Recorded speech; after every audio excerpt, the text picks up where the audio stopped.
Happy marriage day to you. Happy wedding anniversary. Light బంద్ చేద్దాం. నువ్వే నాన్న నిన్న చిట్టుకి రాలేదు, సడన్ గా వచ్చిపోయింది.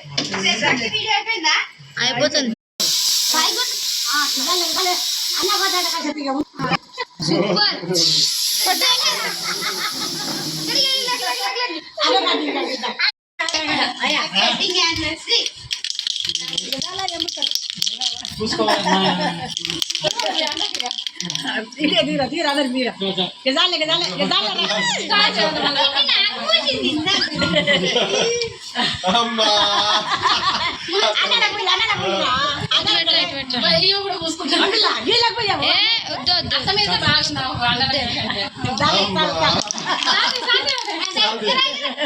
లైట్ పెట్టు.